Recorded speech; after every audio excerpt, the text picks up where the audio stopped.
کہ حضرت سعد ابن ابی وقاص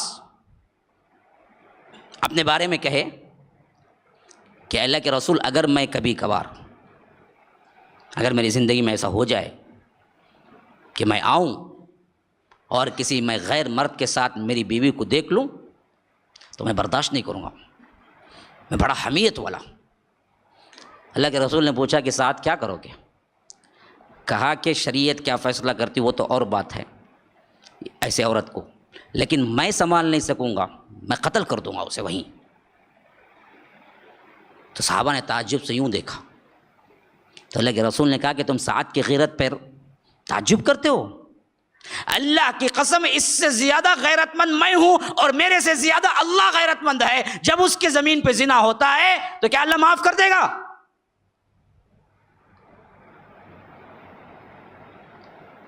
غیرت نام کی چیز ہونی چاہیے۔ ایک صحابی رات میں آئے،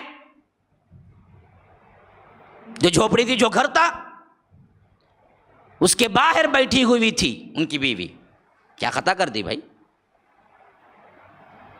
فوراً تلوار نکال لی، کہا رات میں تم باہر خیمے کے کیوں آئی؟ کہا کہ مارنے میں جلدی نہ کیجیے، اندر جا کے ماجرا دیکھیے میں کیوں آئی۔ جب وہ اندر گئے تو اتنا بڑا سانپ کیا ہے گٹلی مارے بیٹھا ہوا تھا۔ کہا کہ اس کے ڈر کے مارے میں باہر آئی۔ تو ایسے غیرت مند صحابہ تھے، غیرت ان کو کوٹ کوٹ کے بھری ہوئی تھی، حتیٰ کہ ایسے ایسے الفاظ ملتے ہیں کہ کانپ جاتے۔ ام سلمہ، یہ ابو سلمہ، ام سلمہ، یہ دونوں پہلے کیا تھے؟ میاں بیوی تھے۔ اللہ کے رسول کی شادی میں آنے سے پہلے ان کے شوہر کا نام ابو سلمہ تھا یا ام سلمہ تھی، انہی سے ان کا سلمہ بیٹا پیدا ہوا۔ لیکن جب یہ گزر گئے، شہید ہو گئے غزوہ بدر میں یا غزوہ احد میں، تو اللہ کے رسول نے کیا ہے؟ پیغام بھیجا۔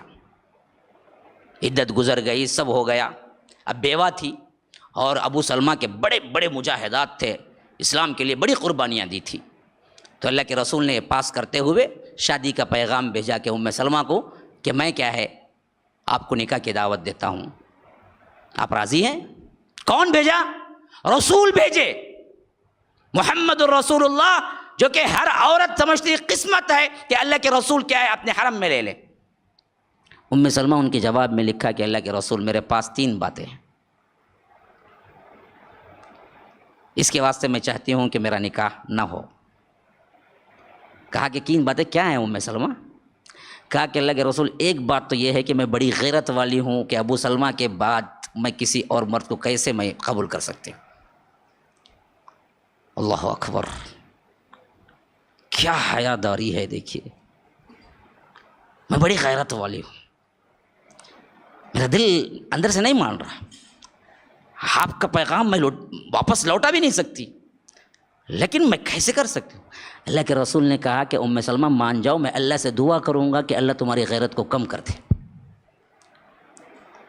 اللہ اکبر، کیوں؟ اللہ کے رسول کو اصل گفٹ دینا تھا، جو اسلام میں انہوں نے کیا ہے جہاں فشانی کا عمل کیا تھا ان کے مرتبے کو بڑھانا تھا۔ لیکن میں جب بھی یہ الفاظ پڑھتا ہوں حدیث میں کانپ جاتا ہوں کہ کیا غیرت والے مرد تھے، کیا غیرت والی عورتیں تھیں، اور آج ہماری مائیں بہنیں اور بھائی بہن کیسے مردہ ہو گئے، حیا نام کی کوئی چیز باقی نہ رہی، اور کیسے جیتے ہیں ایسے بے حیا زندگی میں کہ کانوں پہ جو تک نہ رینگتی کہ کیا ہو رہا ہے۔ زنا عام ہے، فحش عام ہے، نیٹ عام ہے، موبائل، واٹس اپ، فیس بک، فلاں فلاں، گندگی گندگی گندگی۔ ایسی گندے ماحول میں رہتے ہوئے اس کو کبھی گندگی کی بدبو نہیں آتی، کیونکہ یہ سراپا گندگی بن چکا ہے۔ گندگی کو گندگی کی بدبو کہاں سے آئے گی؟ پاکیزہ ماحول ہو تو نہ اسے گندگی لگے گی، اس نے کبھی پاکیزہ ماحول دیکھا ہی نہیں، اسے گندگی کیسے معلوم ہوگی؟ السلام علیکم ورحمۃ اللہ وبرکاتہ۔ ناظرین کرام، مرکز السلام کے اس چینل کو ابھی تک جنہوں نے سبسکرائب نہیں کیا ہے برائے مہربانی سبسکرائب کریں، اور ہر دن کی اپڈیٹ کے لیے آپ بیل بٹن دبا کر ہمارے ساتھ تعاون فرمائیں۔ جزاکم اللہ خیرا۔